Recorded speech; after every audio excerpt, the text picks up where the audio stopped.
concrete, so it's a bit of a give and take on the track as we've got some trouble already with the 77 of Callum Ilott. In the tires there. Have to see what happened over in turn 5, which is a tricky corner in the best of times, Ryan, and on a cold racetrack and cold tires. I was going to ask you about the cold conditions, if that plays a factor here this morning. Yep. Absolutely. This is turn 5, so tricky getting the car at the right angle over those curbs. And right now, everybody's on used primaries, which you feel just like you're running around at sneakers on an ice rink. Oh, he ramped it hard off the apex curb, cased the bottom of the car, wheelies the thing, and that is a tough lesson for the young driver. I don't think Townsend folks at home have an appreciation for how big those are. If you hit them the wrong way, they'll launch you just like we just saw with Callum Ilott. Yeah, those are steel plates, and if you look, they're bolted in. So there's, let's see, play with my new toy here. Couple of bolts there, 4 bolts holding those things down on top of concrete, and he just got it wrong. I mean, he just straddled those things and sent it. Did you just try to beam up Scotty there? I mean, you have a new telestrator, so in your defense, you want to try that again? Well, we can play around. Let's see what else we have here. There they are, right there. There you There's go. another one, Marty. Oh, cool. Very nice. Look at all your new toys you have, you know how many there are? There's let's count Ryan, here. can you take over? There's I mean, 5 of those. you're as good as he is, you know. Come on. The toughest part about these curbs is the sweet spot. The sweet spot is right getting the tub right next to it. Unfortunately here, he got a little bit too much of it. Bottom of the tub on the curb. Boom. There you see the result. Wow. I wonder if James Hinchcliffe had a good view of that as we zoom in a little tighter on that. And yeah, he went a little too far to the right. So Hinch, we always talk about how this is an event. I believe you found the roof at the Hyatt Hotel, which for early in the morning already has a few people on it kind of hanging out watching practice. Guys, I am in the best seat in the no, sorry, the 27 drivers down in pit lane. They're in the best seats in the house. But after that, it's right up here on the rooftop of the Hyatt. And man, I think I got up here by Townsend beaming me with some of his new little toys on his teleprompter there. But it's funny, you know, we've talked. You heard Townsend say at the top of the show. You've heard Ryan mention it as well.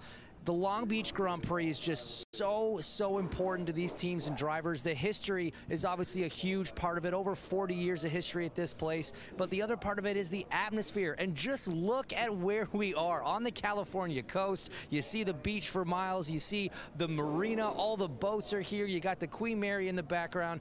The city of Long Beach gets behind this event so much. Jim McKinley and the Grand Prix Association of Long Beach does an incredible job here. And then the people of Long Beach really come out in droves. Over 180,000 people through the turnstiles last year over the 3 days.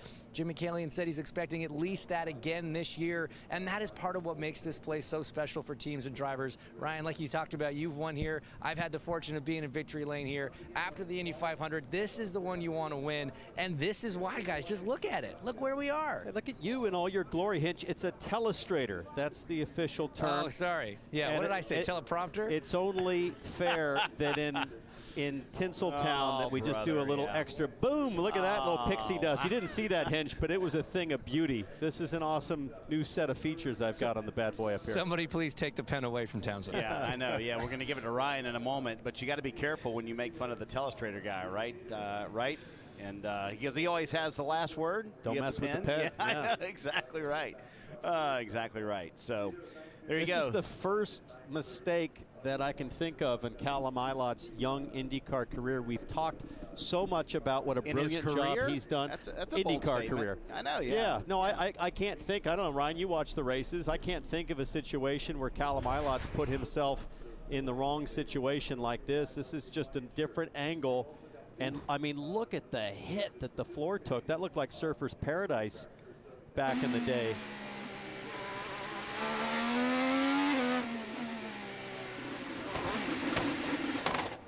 No, you're absolutely right, Townsend. This driver-team combo has done such a great job. And given that they were a one-car team last year, Callum's done such an excellent job, you know, adapting to all these racetracks and really becoming you know, a big fan of the series in the process. Really enjoying his time in the car. I don't see a tremendous amount of damage, Marty, to the nose of the car. I know they got the front wing off. Oh, the left front's pretty chewed up. There it is. It's hanging off. So now the question is, you're definitely not going to make any more practice. Next time you see the racetrack, you're going to be on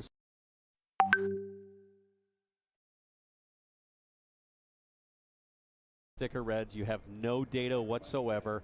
Crew's going to have to hustle because qualifying's coming up at around noon local time. Yeah, a little over 2 hours between the session. That's a lot of work to get done. If you're the crew right now, Ryan, you're just hoping, can they get the car back to us on pit lane, or are they going to just drag it behind the wall and park it? And it's going to be a hustle for the Juncos Holligan team to get this thing fixed up, polished up, and ready to qualify. Yeah, on a street circuit, I don't think they're getting that car back, and unfortunately puts the driver in a position where, like you said, the next time he's going to be in the car is in qualifying, seeing reds for the first time, seeing the balance of it. You know, it puts him on the back foot, no doubt, considering the fact that they were in the top 10 yesterday. Yeah, luckily, it looks like they're going to have it on the hook. I don't know if they'll go all the way around the track or take the overshoot here and get that car to pit lane, it looks like. Yeah, sounds like they're going to pit lane with the car, so we'll find out. And the guys who can find out for us on pit road right now, as we promised, Kevin Lee, Nate Ryan joining us. Good morning, guys. Good morning, Marty. You know, we had the teleprompters. Everything you say on pit lane is written out for us, word for word. All right, let's talk about some of the storylines. And Nate, we remember a year ago at this time, I think I was one of several that had pretty deep conversations, you two, with Pato O'Ward, who was very frustrated about the circumstances. A year later, look at where he's at now, second, and put a beat down on the field yesterday in practice. Yeah, truly what a difference a year makes, Kevin, for Pato O'Ward. He was telling a few of us yesterday that going into this race a year ago, he was haggling with Arrow McLaren about the contract extension. He was a little bit miffed that Colton Herta had signed a testing deal with the team, so he was in a dark place. And he told us that the night before this race last year, he said, why am I doing this to myself? I'm just going to focus on the racing. I'm going to get better, and I'm just going to worry about now. And he finished top 5 in this race. Then he won Barber, second in the Indy 500. And he said this was really the race he pointed to that turned things around for him. And now, like you said, I mean, he's leading the points, 2 second-place finishes to start 2023. He's in a great place going into now. I think one of the fascinating stories to watch this season is going to be O'Ward versus Newgarden. Texas was the 7th time they finished 1-2. Yes, Joseph is a 2-time champion, but he still wants the Indy 500, and Pato wants that championship. What do you make of this dynamic? It's a great rivalry, Kevin, but it's not your traditional rivalry where guys are butting heads and there's a lot of hate. These guys have enormous respect for each other, and Pato O'Ward views himself as a little bit of a little brother to Joseph Newgarden. We saw it at the 100 Days of Indy premiere. Even though Pato wasn't featured in the first episode, he was the star of the Q&A afterward, and a lot of it was him needling Joseph Newgarden and saying that, hey, I'm trying to get under his skin a little bit. He's too perfect. But they have a really good relationship both on and off the track, and I think that the way this season has unfolded so far, with Pato O'Ward leading the points, 2 second-place finishes, Joseph Newgarden winning Texas and being defending winner here, I think we can see some fireworks for that. You hear the green, cards back out, so on an outlap. A couple more things to chat about. The next race is not the Indy 500. There's still Barber Motorsports Park and the road course at Indianapolis. But we start thinking about Indy because the open test is next week. It'll be on Peacock every moment, Thursday and Friday. What are we hearing at this point as we get prepared for that race? I think, Kevin, a lot of drivers are curious about the changes in the aero side that the IndyCar has made for the Indy 500. Obviously, Texas Motor Speedway was a huge hit in terms of the added downforce and the impact that had on the quality of racing, the ability to pass, the ability to go 3 wide. I talked to Scott Dixon Thursday at the media luncheon here, and he said that he's curious about which direction IndyCar is going to go. He's still waiting to get some clarity on that. And Colton Herta also said yesterday that he doesn't think we're going to get a real sense of who's good at this test. That won't happen until we get there in May, but we should get a good sense of how these aero changes will impact the Indy 500, and hopefully it'll be just as good as it was in Texas. Good stuff. Nate Ryan from NBCSports.com. But why have us talk about the Indy 500 test? We've got somebody that's going to be in that test next week. Yeah, Ryan, so you will be in the test next week, driving for Reinbold Racing this year. So, number one, I know you're excited about the opportunity, but how critical is that test session for really everybody? Because to Nate's point, this downforce thing, we saw how good of a race it put on at Texas. There's even more of a step they can take at Indianapolis. How much do you think IndyCar will play with that, and how much do you expect to learn in the couple of days you'll be there? It's a huge test for all involved, especially myself. But it's it's a situation where Texas is a different animal. Indy is completely a different deal. I mean, I think you can relatively see some speed in the cars at Texas. They'll have it at Indy, but there's so many different variables aero-wise that we can play with this year. So, yeah, like I said, it's a big test. It's an open test. I agree with Colton. You're really not going to see who is the strongest until you get back to Indy for business time when things are the week of the qualifying. Ryan, you and Ray Goslin, your race engineer, worked together there for so many years, had such a great chemistry. He's now tied up with Chevrolet, running the program down, in the paddock for Team Chevy. Who's going to be engineering you this year? So at Dryer and Ryan Bolt, it'll be Todd Boland, who's got an excellent track record, huge career with won the Indy 500 with Buddy Rice. Ray Hall worked with Jimmy Vasser at Ray Hall, like we were talking about, and then went to Gibbs and NASCAR for many years. And having worked with Ray on the same, for 12 years, we're still on the same side of the battlefield, though, right? Yep. We're on the same team, so I'm really looking forward to the challenge ahead. From what I have heard, the downforce in Indianapolis is going to make passing could be a lot easier. I don't know if that's what you're hearing as well. Like Alexander Rossi was telling me, he thinks you can make passes at the flag stand. Oh, look at another. Rinus VeeKay in turn 5. Same spot. Head on. Is there any chance it's the same issue? I think the car is fine, just on the wing. Said he bottomed pretty hard. Is there anything different about those curves overnight? Yeah, fine. The only change INDYCAR made was on the exit of pit road. I feel like they almost moved the curbing out, or did they change anything? There you go. I'm not hitting as much as they did yesterday. It just seems too weird to have two guys do the exact same thing on the outlap. But if INDYCAR is going to mention that they changed the color of a line on the exit of pit road, wouldn't they mention, oh, by the way, we moved the barriers in turn 5? Well, especially this one, yes. That just looks to me like something's changed. There's no way that you could have two cars in a row probably drive the exact same way they were yesterday and get that high in the air. Now, is it possible the track changed something and didn't tell INDYCAR? That could be. Could they do that? Sometimes, yeah. Sometimes one of those curbs can get damaged and they replace it overnight, because the red one right here looks newer than some of the other ones. I bet we have a shot from yesterday that we can dig up and perhaps show if there were changes made. But that would be interesting, and I would hope the track would communicate that to INDYCAR if something would have changed. We're just speculating, but if you look at the one on the far left there, the old one versus that new red one right in the middle there, if we zoom in, that thing looks like a freshie, Ryan. It would be tough to change these, though, because the track workers, they have the outline, they have the holes that the bolts actually need to go down into. So in order to move it, it would have to be a pretty, there would have to be a reason, I would think, to move that, and it would be something that needed to be shared. Now. Inspection.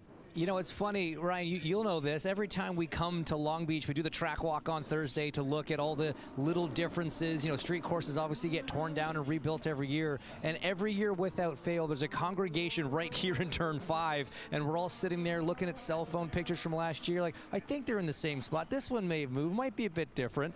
But I don't know. I'm with you. I think they've gotten pretty good at being consistent on where these things go. And a change overnight definitely would have been announced to the teams and drivers. So I don't know. I think we might have just seen a little bit of enthusiastic driving. I don't know. I'm looking closely at the caulking now. The gray caulking on that red one looks fresh. The two white ones looks old. They don't move them necessarily as much as you can replace them if they're damaged or if they've been dented. That's true. Let's take a closer look. Oh, there's one missing in the mix. What we can't really see here is, like you mentioned, the height of them, right? There's one missing. The white there's one added. This white one is added. Well, that's what I mean, missing on the left or added on the right. So something has changed. Yes, there has been one added today. The furthest one to the left on the right side of your screen there, the white one, that has been added, as you can see. Interesting. Would even that make a difference? Let's see if they actually hit the one that was added. Maybe that's what's going on. That is exactly what happened to VeeKay. Wow. So he was right, and you were right. We were all right. Yeah. But so why would the track not communicate that to INDYCAR? Well, we don't know. We're just pure conjecture at this point. Correct, An addition of a curb like that in that corner where it's pivotal, where you have to actually get a big curb hit, that would be a big talking point in the morning meeting. especially where the exit is downhill, off camber, into a wall. Into a wall. That's a really important note to paddock, note to self, note to all. And I can promise you that everybody up and down pit lane, is that Rinus VeeKay just sitting at the exit of 11? It looks like it. He was kicking up a lot of smoke on No the back one straight. here. They're coming. Hold on. Yeah, and I don't think I'm that looking was- at the note from INDYCAR about the changes overnight to the circuit. I saw overnight, that. INDYCAR replaced the double yellow line at the pit lane exit with an orange line to enhance visibility. That's the only note of track changes. Yeah. There you go. So I'm guessing that VeeKay hit hard enough to where he might have knocked an oil pump out of whack or something else that led to all that smoke, because I don't think that was just tire smoke going down the back straightaway. It didn't look it. But yeah, this has instantly become a sensitive subject on what Yes, on I the would say addition. so, and everybody's communicating that. Kevin, what do you know on pit road? Well, I just heard Rinus say the wheel is rubbing with the wing, so maybe they just had him stop. And they said, hey, if that ever happens again, you could use the shortcut before pit lane. So he was rolling for a while, but they've told him it'd be best to just stop now. Kevin, do you hear teams communicating that there might be a change on the track to their drivers? So I think we've got some radio at this point. We just caught Christian Lundgaard kind of wondering, hey, what's going on? Let's listen to this. What are these guys doing? No, they don't understand that when the tires are cold, they don't get as much grip, I think. Okay, so they haven't gotten to that point. That was about 3 or 4 minutes ago. But now our spy cameras have noticed there is a little bit of a difference. Interesting. A big difference. Yeah, a big difference. Obviously, if that's what both drivers wound up hitting on the track, I This think. reminds me of my first super truck race with your brother-in-law, Robbie Gordon. It was at Toronto. How'd that go? And I had done the practice, super sketchy. And then right in the driver's meeting before the race, Robbie's like, yeah, we put another ramp out there. Sounds and right. I said, well, do we get a pace lap? He goes, no, we don't have time for that. I'm like, Sounds well, right. where's the ramp? He's like, it's like in turn 10. So I'm leading, coming around the corner, and all of a sudden, boom, there's another big steel ramp. Smaller steel ramp, but a big effect with an INDYCAR for both Rinus VeeKay and Callum Ilott. Just to point out a little difference, those trucks are supposed to go over those ramps. INDYCARs are not supposed to go over bumps like this. Hey, guys, it's green. They're not exactly racing out there to remove that extra piece. They're just going to send the field again, and you're going to have to just figure this out on the fly. This is a bit unprecedented, Ryan. Yeah, absolutely. This is something you would want to know about as a driver. I'm surprised it's not more of a topic of conversation on the radio communications with the teams, but we'll see here. Time will tell. So far, we've already had 2 in the wall, haven't had much running. So green lap time right now, track time is crucial. So we see the damage to Rinus VeeKay's car, and hopefully Kevin or Nate can grab a word with him if he does climb out. He's still in the car right now, but obviously that's a lot of damage to fix to be able to go back out on the racetrack. But maybe they think they can get that in.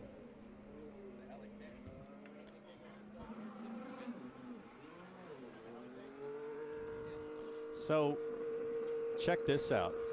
We're going to do a side-by-side here. On the left is today, and on the right is yesterday, both Callum Ilott. And he places his right front. And we're going to back it up and just pause and look at the placement of the right front here, Ryan. So let's just roll forward and pause there. So just look at the placement of his car is basically in the same spot. We need to back up a couple of frames just before the curbs right there. So just pause there.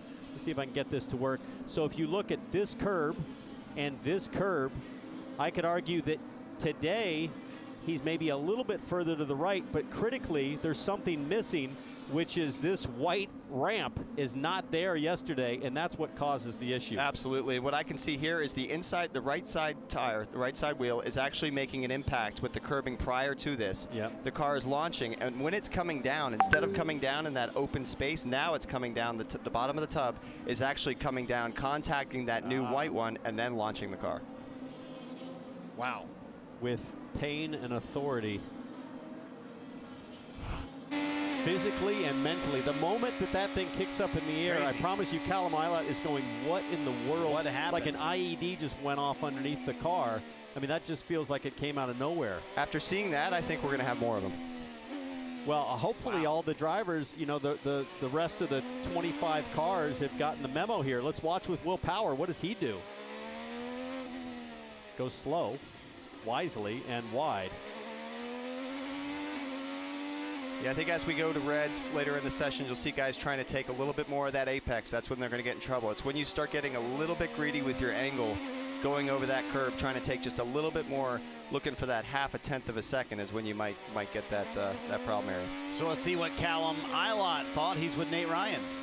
Indeed, Marty. Callum just watched the replay that we showed there, and it looks like maybe something was different on the track.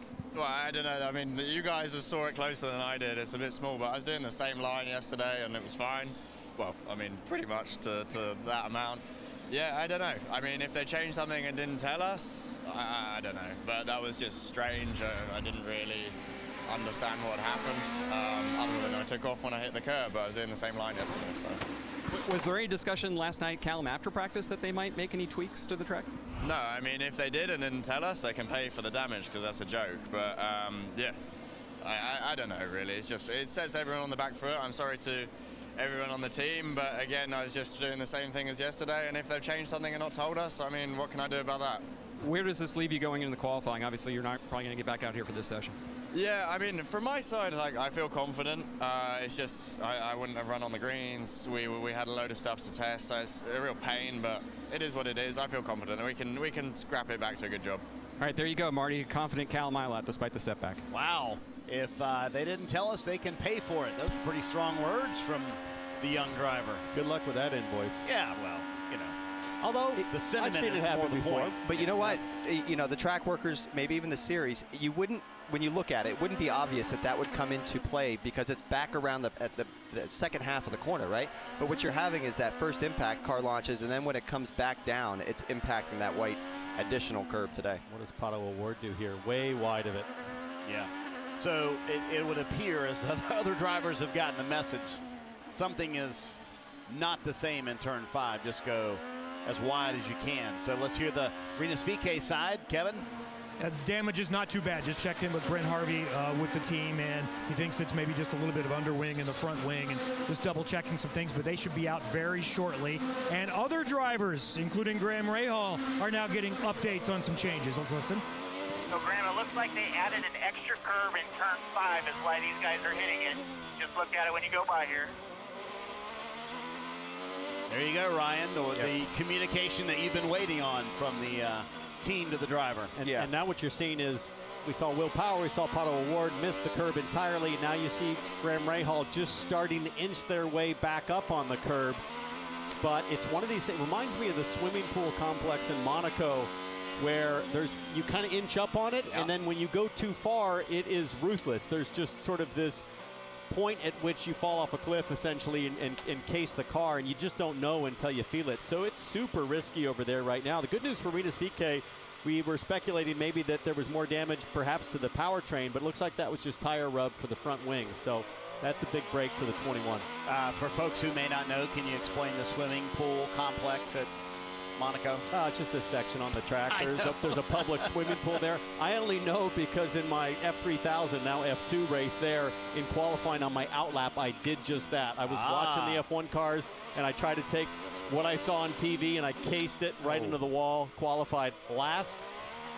And you have unfortunate experience is what you're saying. Yeah, it's brutal. You know all too well. How much do you think traffic will be a story here in qualifying? Oh, look at that, with teammates. That's practice interference. Yes. Oh, wow. Yeah. Generally not a great idea to stop, Ryan, on the entry to the hairpin. Not ideal. It becomes a traffic jam for sure. Here's what's on board. Especially as these guys are backing up, trying to get a clear lap. It just, it accordions. Yeah. Castroneva is on board. Woo! Man. With Kyle Kirkwood up there just kind of threw the anchor out to find himself a gap. And there's the 51 of Stingray Roboff. At turn 9. I was going to say with 27 cars, that could be certainly a topic in qualifying, even though you'll obviously split the field in half. Here's what happened to Stingray Townsend. that big bump in the brake zone over there, Ryan. It hasn't gotten any smaller through the years. Is there anything, we saw this yesterday in practice, what do you do? How do you manage that bump in the brake zone? You move left to right, inch to inch, and try to find the perfect spot, or is there something you do with your bias? How do you deal with basically a whoop in a brake zone on a street circuit? Yeah, that is one of the toughest braking zones of the whole IndyCar season, because while the track is green, you can't brake deep enough to get past that bump. So you'll be locking rears. It is not confidence inspiring. Then on Saturday, as we have here, you have to end up just going deeper, getting beyond that bump, braking past it. You feel like you're not going to make the corner, but the car actually slows better because it's not dealing with that oscillation. And that is a huge leap of faith from the cockpit. It is tougher than it looks, trust me, but you have to take the leap of faith. You have to get by it in order to make that bump not such a variable in your qualifying time. Colton Herta said some of the repaving, while it's made the track more grippy and it's done really well, has actually made those bumps worse. Obviously, when you transition off of new pavement to what is old pavement, that's going to happen, Ryan. Yeah, absolutely. It will change track. And these street circuits, we're using every inch, right? So you're looking to extract the potential out of every braking zone, every apex, and you have to find these little intricacies where maybe the brake pedal needs to be applied a little bit lighter initially, then with a harder impact in the middle of the brake zone, then come off of it. It's just, you're constantly searching for that right kind of combination of pressure through the pedal. Hey, Hinch, from the top of the Hyatt, how's the view of the old pavement versus the new pavement? Well, yeah, I just heard you guys talking about that, and that's what I've been looking at up here in Turn 6. We talked about how you're going to have to transfer across 3 different surfaces in Turn 6 right now. You have the original concrete that's been here for years, across this about 5-foot strip of brand new concrete, then onto the new asphalt. Firestone went down there on Thursday, did a little bit of gripometer testing, as I like to say, and before any cars were on track, there was a 10% difference in grip from turn-in on the old concrete to the exit on the new asphalt. So, Ryan, you could talk about this. As a driver, having to deal with a 2% change in grip can be quite a handful. These guys are dealing with over 10% of a change in grip from when they hit the brakes to when they're flat out on the power coming out of 6. Yeah, that's massive. And this corner was sensitive to it in the past, but now even more so. That's where I was saying earlier, you really have to be tuned into where your hands are, what steering angle that you have when you're crossing that patch, where the throttle application is and what percentage. It's a combination of those things, getting it right to maximize the grip that's coming. So these guys are trying to figure that out now, and that's the thing with a street circuit, almost like a motocross track. It is changing every lap, every minute, through every session. I literally was going to say motocross for that reason, because that section in turn 6 should get better as the race progresses. That new concrete should start to accept more rubber and make it a little more consistent, but different from what the drivers are experiencing now. So it's that constant adjustment and experimentation. Like you said, Ryan, it's exactly like Supercross, where the line is constantly changing, the surface is changing, and you've got to anticipate and be proactive if you're going to win. That feels pretty good. Boy, Kevin, it's crazy that we're over halfway through a session. We haven't even talked about who's quickest. It's been so truncated, but right now fastest, Scott McLaughlin. Yeah, I thought we should maybe give a little update on Team Penske. So yesterday they were 13, 14, 15 in practice. So I checked in with McLaughlin's engineer, Ben Bretzman, this morning and said, is there any concern? He said, no, actually, we think the cars are still good. There was a lot of traffic. We didn't get really through the sticker tire run to go. So we feel like we're in a good spot. And then just like that, just a moment ago, McLaughlin goes to the top. He also was running a set of sticker Firestone primaries. Some are just running the scuff set from yesterday, and then they'll go to the alternates later on, but they were going to run the scuff set, sticker set, and then they're going to go to the alternates to get set for qualifying a little later on. Ryan, I had a conversation yesterday with Joseph Newgarden, and he told me, there's something about what we have at Team Penske. We just don't have that raw speed on a street course. But on long runs, that is where we are so much better than everybody else. So what would you rather have? Would you rather have that initial speed that's going to get you a great qualifying time, or would you rather have that long run speed, especially at a place where there's only 2 stops in the race? Yeah, it's interesting. I remember just always at Andretti Autosport here, we were quick immediately, straight out of the box. The first time lap, the second time lap, we were always right at the top of the charts. The speed would come out of the car immediately, and I have noticed that with the Penske cars. It takes a bit longer to get their speed out of the car. I'm not sure why that is, but qualifying on a street circuit is critical. I'll take qualifying any day and then deal with it from there. Yes, indeed. So, Townsend, here's how Scott McLaughlin went through the Turn 5 section we've been talking about. Caught it a little bit. Right side's on the curb. I think if you try to straddle, that's where you get in trouble. Let's watch the onboard here. You'll see the right front just about a third of the way up. That's exactly what you talked about, Ryan. Going a little more to the right, a little more to the right. Take an inch every lap. And this corner, you can actually be quick doing the long way around it, you know, not taking a whole lot of curb. But if you square the car up early and you get that early throttle shot coming off, you can find some lap time doing it. The problem is now you're risking impacting that new curb. Nice to see Scott Dixon up there, second fastest Townsend. You know, I was talking to him about St. Pete and the qualifying there, and he said, that was on me. I've been mad at myself since that time.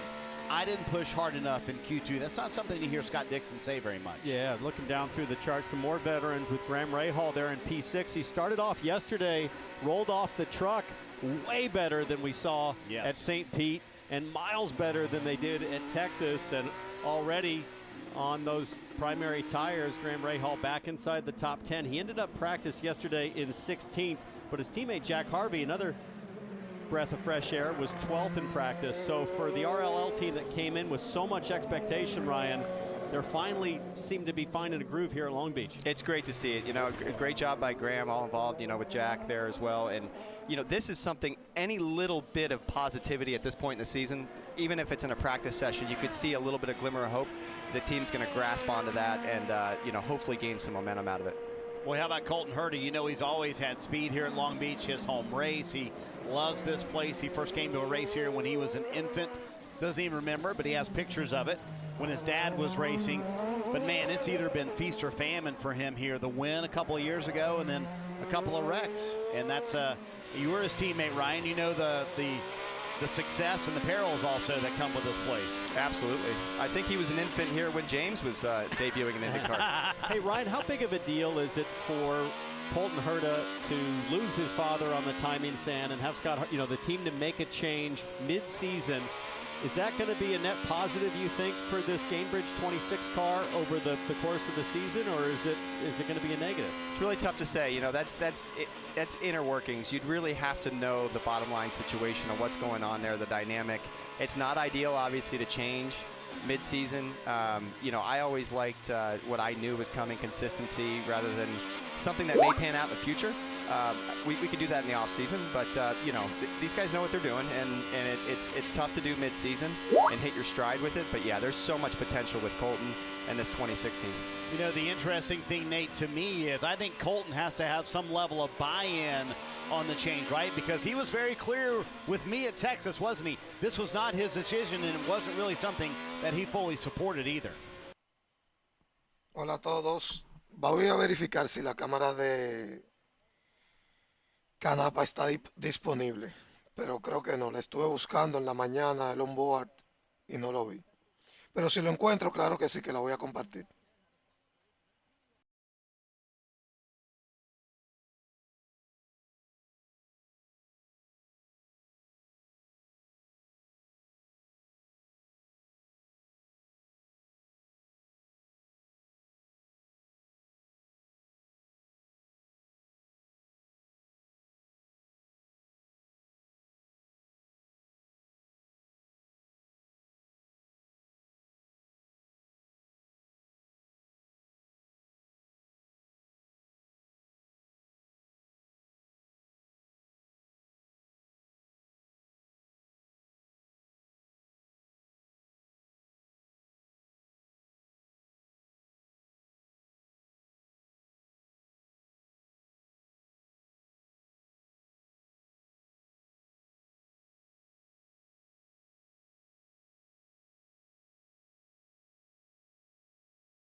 Long Beach has referred to me as Little Dave. I said, hey, man, you're stuck with it.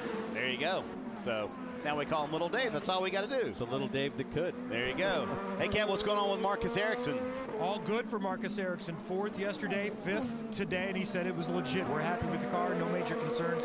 One of the things I chatted with him about, and Ryan can expand on this a little bit, this is one of those races where, for the race itself, downforce matters. You can trim with this long straightaway, but generally, for qualifying, you want to have the downforce. So he thought everybody would still be pretty max downforce in this session today, getting ready for qualifying. And then tomorrow morning in the warm-up, they'll start to work on a little bit about what trim you want to have. So let's explain that a little bit, Ryan. The pluses and minuses of trimming out for this race. Yeah, you know, you'll have those guys that roll out there trimmed, and it's annoying the first few laps, especially in the race, right, because they're all over you. But I would always want the more downforce side of it, especially at a street circuit like this. When you come to braking, you know, wearing these Firestones out over a stint, over a race distance, I always would want that downforce. And you know, usually with the car that we had at Andretti Autosport, that equation worked itself out. You know, and I find a lot of drivers and teams sometimes underestimate the power of downforce, even in low speeds, even out of the hairpin at 30, 40 miles an hour. That big rear wing on the back of an IndyCar is still doing something. Think about what 30 miles an hour feels like on a bicycle. Absolutely. About the amount of wind moving across your face and across your body. It will, you know, with a 1,700 pound IndyCar, even power down out of the slowest corner on the schedule, downforce can help. Absolutely. You're dealing with an IndyCar on a street circuit. Give me all the downforce you got. Here's what happened to Grosjean in turn 8, Townsend. Whoop. Not bad. Little wiggle and safely taking the overrun. Good decision to bail there. Little rear lock up there. You can hear it in the revs as the rear axle. It's tough because you're coming to the corner. You know you're entering a little hot. You have to make that split-second decision at that point in the cockpit. Do I bail or do I try and see this thing through? And if you see it through, the rear steps out, could be the end of your session. And on a street circuit, especially in terms of brake bias, you're typically always going to cheat things more to the rear, right? Because what you really don't want is a locked front. Right. You can deal easier with a locked rear or a little bit of slip out of the rear, especially over there in turn 8. A locked front can put you in the tires in a hurry, or flat spot a tire. How many times in your career, Ryan, have you had that split-second decision and went for it and said, man, that was dumb? Too many. I mean, you know, especially when you're on a really good lap, right? You see on the screen, you see on the dash, your negative numbers. This is going to be the one that's going to put you at the top of the chart. You come into a corner, and you have that moment where you have to make the decision. Do I bail or do I just continue on? And, yeah, especially in practice, that's a good decision just to bail on it and save it for another lap. Grosjean obviously so fast here last year, especially at the end of the race. I think he comes in here feeling a little confident. Townsend, what do you think? Well, I was just going to ask Ryan. I mean, Ryan, this was your car for so many years, the DHL car. Romain Grosjean has had so many high points already in his IndyCar career in terms of flashes of speed, looked like a race winner all the time, but 2 DNFs to start the year. How much does that factor in, you think, to his psyche in terms of, hey, I'm a second year at Andretti, they expect me to win? How do you balance that with not finishing the first 2 races of the season? You know, I don't think it does. You know, you're in the moment. You're in a car, especially Andretti Autosport here at Long Beach. This is one of their strong suits amongst the whole season is Long Beach. Long Beach is where these cars really thrive, and I think you're going to see that from Grosjean. You're going to see it from Colton. You're going to see it from Kirkwood.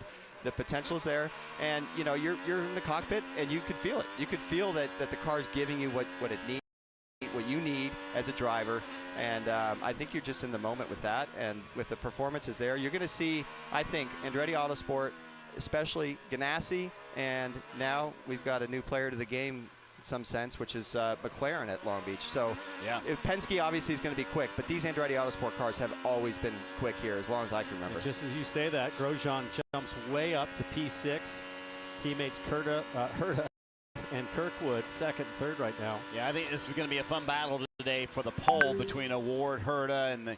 Wow, that was almost bad for Grosjean. That rear bias locked up a little bit trailing into the first apex, and pretty big correction. Yeah, with Award and Herta, this is going to be a fun little pole run today. Christian Lundgaard just a moment ago, Townsend. Let's see how close he comes here. No big thing. Oh, kind of a big thing. Yeah, it was significant. Somewhat of a big Definitely thing, significant. yes. Got to think that knocked the left rear toe out, maybe. It's crazy how, at speed, how innocent it looks. Yesterday, that was Joseph Newgarden, and that thing opened up the floor of his race car. Bunch of carbon damage. Yeah. How that wall contact, that wall comes up very quick, doesn't it? You know, with 12 minutes here to go. Now, Townsend, I think you'll see everybody put on reds and go out there in the final few minutes here as the track has gotten more rubbered up. Yeah, it's time now. 12 minutes to go. I think we'll start seeing that shift. There you see the alternates, the green, the Waiuli Firestones. Yeah. Felix Rosenquist sitting in 6th. I thought it was interesting what Zach Brown had to say yesterday, Townsend. And, you know, he was in the media center, and he is here this weekend. It's his home race, so he's here hanging out with the INDYCAR group. He did say, yes, they are very much considering a 4th car, and kind of insinuated if Felix wants to stay with the team, that might be his best opportunity if we have a 4th car. What does he have to prove here this season? Is he fighting for his ride at McLaren, do you think, Townsend? Oh, absolutely. I mean, listen, all these drivers are fighting for their ride every single weekend, whether you have a 5-year contract or a race to done, regardless of what the paper says. For Felix Rosenquist, he's shown the pace. He's had the poles. He just has to figure out how to convert that into consistent results. Alexander Rossi is another one where, you know, Texas, for instance, frankly, I didn't think he did anything wrong, but ends up in that incident on pit lane. Had a very fast team in terms of Arrow McLaren with his teammate, but just didn't get the result. And at the end of the day, the finger pointing can go every which direction, but sometimes you just have to figure out how to will the car to result and start posting up numbers for your team. So I think this is going to be fun to watch because Alexander Rossi and Craig Hampson, that's a powerful combination. If they hit their stride, look out. Yeah, absolutely. There's a lot of potential right here with this combination with Alex. And like you said, Craig, a lot of respect for Craig. Worked with him in the past. This could definitely be something special. And I think certainly at Indianapolis, we'll find out this week, but I think they are going to be a formidable duo. Talking to Alex before the race at Texas, he was like, I got in the McLaren, and I was like, aha, now I understand why they're so good at ovals, and he was ready for Indianapolis, no doubt about it. So our guy Hinch just climbed down off the roof of the Hyatt, and Hinch, you're in the hairpin, the famous hairpin here at Long Beach. Where would you rank this hairpin in terms of difficult turns in all of IndyCar? Well, I just want to start off by saying that I lied. I'm a dirty, rotten liar. I blatantly lied to your faces. What happened? Well, I said that I was in the best seat in the house when I was up on the top of the Hyatt. Guys, this is the best seat in the house. This is the iconic hairpin here at Long Beach. One of the most famous corners in all of motorsports. I feel like I could reach out and high-five these drivers as they go by. To your point, Marty, such a challenging corner. Slowest corner of the entire season. That might make it sound easy, but that means you're actually spending a lot of time in the corner because you're not moving as quickly. As we see these drivers strapping on the alternates and running through here, I cannot believe how fast it feels standing trackside, knowing how painfully slow it feels from inside the cockpit. And it's awesome seeing the different lines drivers are taking. How close are they willing to get flirting with this second apex wall here? We just saw Scott McLaughlin get into that last year in the race. He's one of the guys still running closest to it today. And this viewpoint is just phenomenal. One of the most famous corners in one of the most famous racetracks in the world. And you know what? You guys might have air conditioning and your Perrier's up there in the booth, but I'm good right here. Hey, Hinch, $20 if you lean over the wall and go high five. That's if you'll also cover the fine that I'll get from IndyCar, then we'll got a deal. I mean, you are right there. What's up, Hinch? He's going to put it on. There it is. There you go. Good job. That was a half attempt. Dixon didn't want to get talk. I don't know. Townsend said he's willing to. He's going to add it to Callum Ilot's invoice. That seems only fair. Maybe that'll work. Who knows? Why not? Ryan, did you ever, I raced here a handful of times. I never felt like I had the hairpin nailed. It's like the front end just kind of goes light. It's so hard to perfectly hit the line and the throttle down and the trail brake. It just seems like it's always a little different. And there's so many different ways to slice it. Some guys will set it up and do this big arc on the way in. I was always the one that just kind of sent it in there and let the fronts kind of, you know, with the slip angle, slow the car down. There's just everybody does it differently. What'd you do with your hands down there? Were you grab the bottom of the wheel and right hand up in the air rodeo style, or would you just do the full crossover? I'm too tall in the car. I would just one-hand it. Yeah. You know, I couldn't get that right hand down. You know, it wouldn't clear my legs. So yeah, I was just the one hand, get it through there and get out, get on the throttle as soon as possible. possible. Mechanical bull technique. Yeah, Marty. there you go. So to your point, the alternate's going on. Scott Dixon's gone to the top of the charts. We were on board with Will Power a moment ago, and he has gone to the alternates as well as Dixon flashes by Hinch one more time. On the track, look at all this traffic. I mean, just crazy. It's not Everybody quite as wants the gap. It's not quite as quick as I thought it would be at a 6.2. Yeah, on the alternates. Moment ago, Kyle Kirkwood. This is going to be the blend here is insane, Townsend. Look at that. Yeah, Thumbs up for little Dave. Nice job, dude. Yeah. Thank you, Lucas. Yep. That's better than the other finger he could have put out there, right? Absolutely. That's the difference between a fine and no fine right there. Absolutely. Go with the thumb. Is a finger a fine? Is a finger a fine? If so, it is. If so, I might have some residual coming my way. I don't know what the statute of limitations is. Little kiss with the wall for Marcus Armstrong there. 10th fastest for him right now, but Dixon putting down this lap, that's got to make him feel really good. They were sort of in the same position as St. Pete, Townsend. They had all of the Ganassi cars up there, top 5, top 10, every session, and then just didn't have it in qualifying. So now we'll see if they can take it to the next session. Been another quiet but championship-like start for Scott Dixon. 3rd there at St. Pete, 5th at Texas. Certainly didn't talk about him much at Texas. He just kind of quietly did his thing, stayed out of trouble, avoided the chaos at both of those races. 2 of the most chaotic races we've ever had in IndyCar, St. Pete and Texas this year.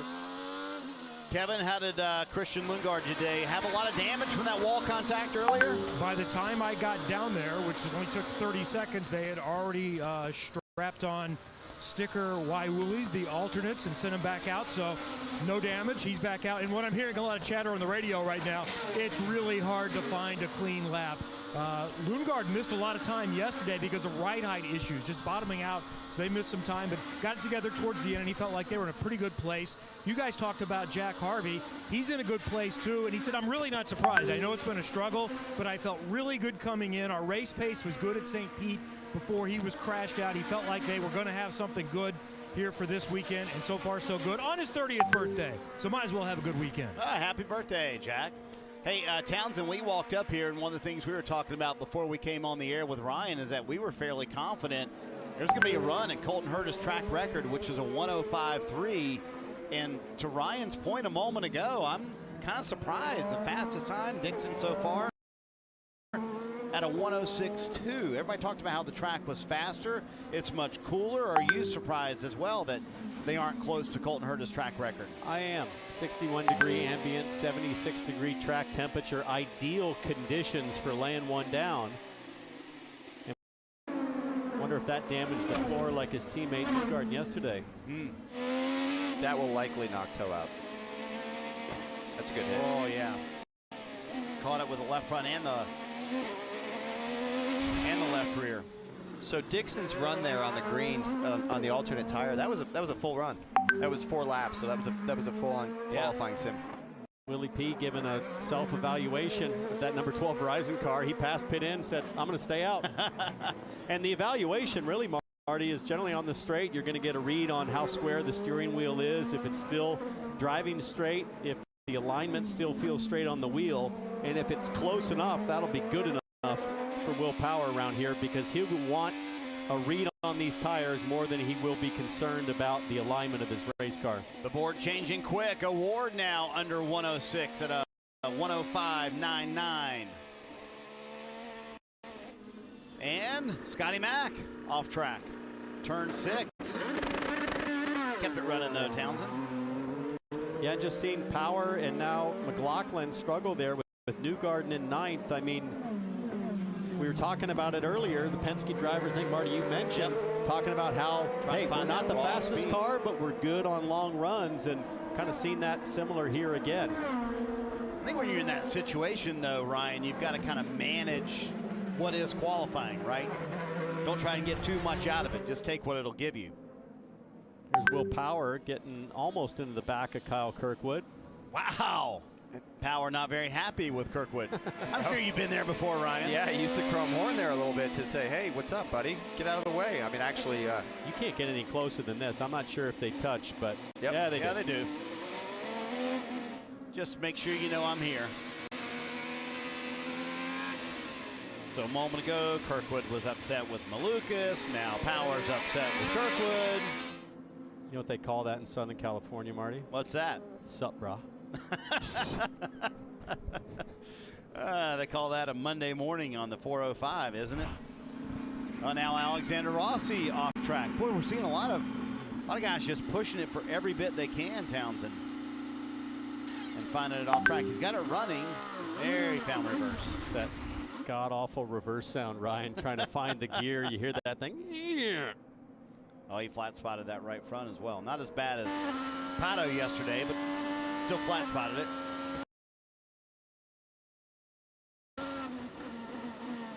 Oh, yeah. Yeah, he ended up deep in the runoff. And sometimes it's like trying to figure out a Rubik's Cube to get it into reverse. It's sometimes why is difficult. it so hard? It's just a small gear, and if things are just not aligned perfectly, it's tough to get it in. You got to bump it in and out with the clutch, and it just takes a bit of time. So that will be session over for Rossi here with a minute left. His teammate Pato O'Ward fastest right now. And you mentioned it, those Andretti Autosport cars, second and third, Ryan. Yeah, plenty quick. Like I said, it's. I'm gonna guess it's gonna be between, it's gonna be between McLaren, Andretti, and Ganassi for the pole. That's my guess. But these really, Andretti really Autosport. putting yourself out there. I'm telling you. Covers what? 10 cars? I am exposed right now. No, but the Penske's I think will be quick. But like we mentioned earlier, I think their strong suit is in the race. For the pole, though, the Andretti Autosport cars have a really good All right, let's shot. make some commitments here, Marty. Who are you picking for pole? I'm going to go with Pato O'Ward. I think he's on a roll. He's got a ton of confidence. You're really exposing yourself there, huh? Well, he asked me to make my pick. I'm gonna take Colton. He's been here before. Yep. He's feeling confident. You know the team's strong, Ryan. Yeah, I'm going with Pato as well, and Colton will be right there with it. Colton's got some extra, something special in the tank when it comes to qualifying. Did you so just he's hedge your bets? He was. Yeah, I just Are you did. picking Pato? Graham Rahal's had a better weekend here at Long Beach. Kind of going back to their 2022 setup, but a little wall contact here. Oh, that's not bad at all, right, is nothing. it, Townsend? Yeah. Let's get in the mix. Hinch, pole pick. Yeah, who you got there, Hinch, for your pole pick? Oh, that's a tough one. I think I want to go the hometown guy. I think I want to go Colton Herta. I like the point Ryan made there. He's got something a little extra in qualifying. Over one lap, he really knows how to throttle these things. So I'm going to go with the 26.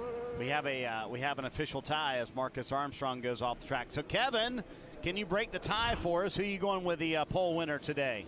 So I started the morning thinking Colton Herta, and I should probably stick with it. I think the Andrettis are pretty strong, and I think the hometown boy gets it done.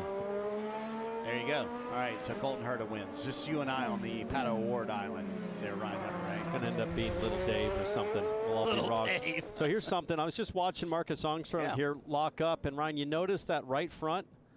It's on paint, and that paint is brand new. That is a change that INDYCAR informed all the teams, and I just wonder how much that contributed to just a little extra inertia into the brake zone. Didn't lock the right sides, Good but point. There's the difference, yeah. Right.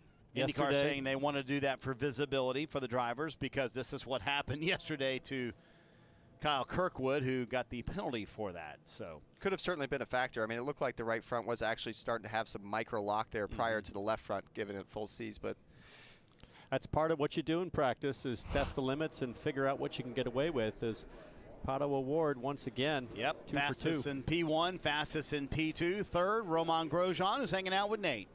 Indeed.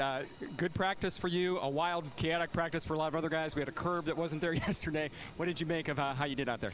Yeah, I think the session went pretty well for all of us. We've second, third, and fourth with the 3 cars, so we've got a strong package. Going to analyze a few things. I think the track time is going to change a lot for qualifying, so we need to keep an eye on that. But I think we've got a good car. You told us yesterday you've used up all your jokers for this season. How important is it for you and Andretti to have a clean race here tomorrow? Yeah, we're just going to take race by race, but first we want to finish this weekend for sure, and then as high as possible. All All right, there's the thoughts of Romain Grosjean.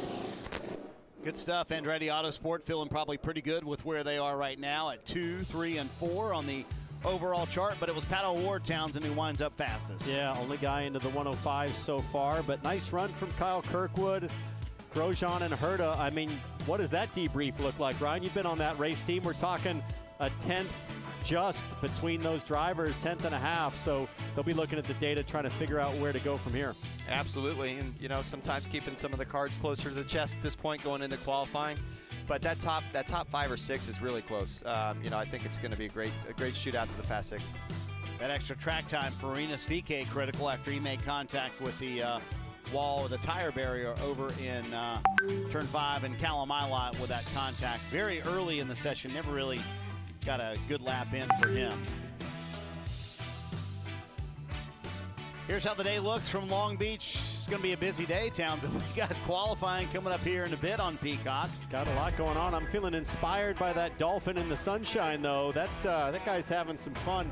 Be nice to see some water at some point this weekend. We're right here on the beach after all, but yes, IndyCar indeed. Qualifying coming up 3:05 Eastern, followed by the IMSA Grand Prix of Long Beach on USA at 5 o'clock. Yeah, going to be a fun day, going to be a busy day here today, and of course tomorrow, make sure you catch noon Eastern, the IndyCar warm-up, and of course the Acura Grand Prix of Long Beach.